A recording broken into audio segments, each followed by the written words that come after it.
Boa noite, professor. Eu sou o Rafael Eu sou o Pedro. e a gente vai apresentar o nosso trabalho de SEO relativo ao Shell, que o senhor passou para a gente, o primeiro trabalho para ser entregue em sistemas operacionais.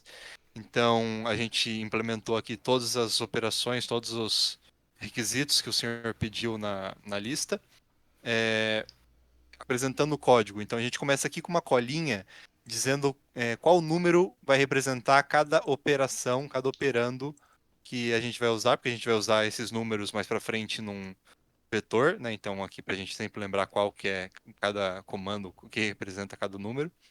A primeira função que a gente tem aqui é o conta comandos, então ele basicamente vai percorrer o vetor argv e vai contar a quantidade de comandos. Por que que isso é importante? Porque a quantidade de comandos vai ser basicamente a quantidade de operadores, a quantidade de operadores vai ser importante para a gente definir a quantidade de comandos que a gente vai executar. Então, por exemplo, se são três operadores, vão ser quatro comandos e assim por diante. A não ser que seja um background, né, que é um caso à parte, mas vai estar aqui no código. E ele vai retornar a quantidade de, de operadores que foram contados aqui. Aí a gente entra na int main. Então a gente vai ter aqui vários utilitários que a gente vai usar, então o i, o j, o k e assim por diante. O n comandos, que vai ser o número de comandos que a gente vai receber a partir daquela função que eu falei agora há pouco. O a vai dizer em qual comando a gente está, então o primeiro comando, o segundo comando e assim por diante. A gente vai ter também um vetor um vetor CMD, né? Um vetor de memória Os de endereços, né? comandos, endereço de memória de comando, isso. Então, basicamente para dizer onde começa cada comando. Então, o primeiro comando vai estar no offset tal, o segundo no offset tal, e assim por diante.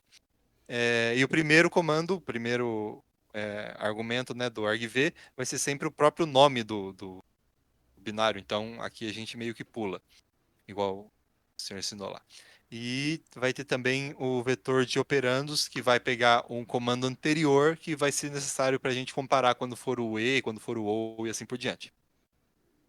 Dentro desse while aqui, a gente vai fazer três coisas. Então, primeiro, a gente vai pegar quais são os operandos, se ele vai ser e ou se vai ser pipe e assim por diante, se é entrada, se é saída. Além de pegar, né, e colocar naquele vetor operandos para dizer qual é qual, né, que é aquela colinha que eu mostrei lá em cima, então cada número representa um operando, a gente também vai trocar esse operando por null para poder particionar o argv, então para ter vários comandos que a gente vai pegar, e vai criar um offset que a gente vai usar para dizer onde começa cada comando. Então, por exemplo, se o null foi criado no offset 5, o próximo comando vai começar no 6 e assim por diante. E a partir daqui, o Pedro continua. Beleza. Então, tendo a argv particionada em nulls, assim fica mais fácil de executar os programas, né, não, com seus argumentos respectivos e separar. Vamos lá. Aqui a gente tem uma variável status que ela vai armazenar o status do comando executado, né? Se foi bem executado ou se ou teve erro. Aqui um PID, né, para o processo fork. Aqui a gente tem os file descriptors que vão ser usados pelo pipe, né? No caso esse daqui de entrada e saída e esse daqui o anterior, né, que já vou explicar porque ele existe daqui a pouco. E mais dois file descriptors para o entrada e saída. Vamos lá. Primeiro a gente começa no for, que no primeiro comando, zero, e vai ser executado até o A chegar no número de comandos. E sempre incrementando aqui. Vai rodando toda vez que um comando é executado, ele vai entrar no for de novo. Primeiro a gente vai checar as condicionais. É, aqui no caso, no primeiro, né? Se o 2, né? O 2 é o ou, né? Como a gente pode ver aqui. Ele só vai ser executado se se o status, né, for igual do programa anterior, foi diferente de zero, por ele ser um ou. Aqui ele vai checar o ah, me esqueci, mas lembrando, ele sempre vai checar o anterior, porque, por exemplo, o operando zero é o é o operando que vem depois do primeiro comando. tá? Então por isso que aqui é -1. Aqui no caso, se for o E, ele só vai executar se for o zero, ou aqui, se for um operando, o operando anterior for diferente de um E ou diferente de um OU, ele vai ser executado. E aqui, no caso de for o primeiro comando, né? Porque aí não vai ter operando anterior. Aqui ele vai abrir o fork, né? Abrir o fork não. Aqui vai abrir o pipe e aqui ele vai fazer o fork. Primeiro, aqui é na tratação de erros, é aqui no caso do filho. Vou começar primeiro explicando como funciona o pipe. Aqui a gente ignora por um tempo, porque aqui é no caso quando ele vai receber um pipe. Quando ele vai, se o operador atual for um pipe, então quer dizer que ele vai ter que soltar a saída dele na entrada do pipe, que é o que a gente faz aqui. Fecha a entrada, fecha a saída, beleza. Aí, tá, vamos descer, aqui é a parte dos casos de entrada e saída, mas vamos lá pro processo pipe para a gente ver como é que a gente vai tratar esse pipe. Então, aqui ó, se o operando for o pipe, é, ele vai fechar a escrita. Se não for o primeiro comando, ele vai sempre fechar esse file descriptor anterior. O que é esse file descriptor anterior? Ele vai simplesmente receber a leitura do pipe 1, do pipe, né? Que vai estar onde vai estar a saída do programa que a gente executou no processo filho. Então, armazenando, opa, me perdi aqui. Então, armazenando este anterior, e depois a gente armazena esse anterior para quê? Para justamente quando o próximo processo for receber, a gente direciona esse anterior e já poder usar o pipe caso ele seja requisitado de novo. Então assim, ó, se o operador anterior do comando for o pipe, então quer dizer que ele vai receber a saída do pipe anterior. Então a gente coloca aqui o stdin, o dup anterior.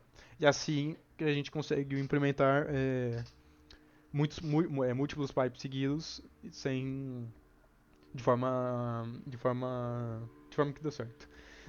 Tá, vamos lá. Agora aqui, nos casos de entrada e de saída, é, são bem semelhantes, né? Só muda, né, no caso, a direção, digamos assim, né? Se for a entrada, ele vai ele vai abrir como apenas leitura, né? O, o arquivo que vai estar no comando seguinte, né? Porque ele vai estar, por exemplo, se for um sort, aqui a gente tem um sort logo em seguida tem o nome do arquivo. Então o cmd A vai ser o sort e o cmd A mais um vai ser o nome do arquivo. Se ele aqui tratação de erros, e ele vai direcionar o file descriptor do open para a entrada do comando. E na saída é a mesma coisa, só que o oposto, né? Ele vai pegar. Só que na saída temos dois casos, né? No caso que é só o arquivo de saída, que está escrito depois, vai ser o mais um, né? Se for um arquivo se for um comando, quer dizer, que ele vai ter a entrada e a saída, então a saída vai estar no mais dois, né? Vai estar dois comandos adiante. Aqui ele faz essa diferenciação e no caso a diferença entre os dois é que aqui ele vai criar no truncando, né? Sempre sobrescrevendo o arquivo inteiro depois, né? E aqui no append, né? É, e essa é a saída, né? Bom, e ele pega o file descriptor do arquivo que ele abriu aqui e direciona na saída do comando. Isso tudo no processo filho, porque aí depois ele vai executar o comando. Se obteve algum erro, está aqui a tratação de erros. No processo pai, voltando ao processo pai, né? Aqui a gente tem o background. Se for um background, ele não vai esperar o término do processo do filho. Se for um background, ele vai seguir adiante. Se não for, ele vai ficar esperando aqui. Aqui o tratamento do pipe. E, e aqui no caso do nome do comando atual ser um arquivo, né? Porque, tipo assim, aqui vai ser nos casos de entrada e saída. Então quer dizer que o próximo comando vai ser o nome de um arquivo. Então a gente não deve executá-lo. Então é aqui que a gente faz a incrementação no comando atual para pular esse arquivo. E o return zero no final, e foi assim que a gente implementou o nosso shell, que atende todas as características desejadas. Boa noite.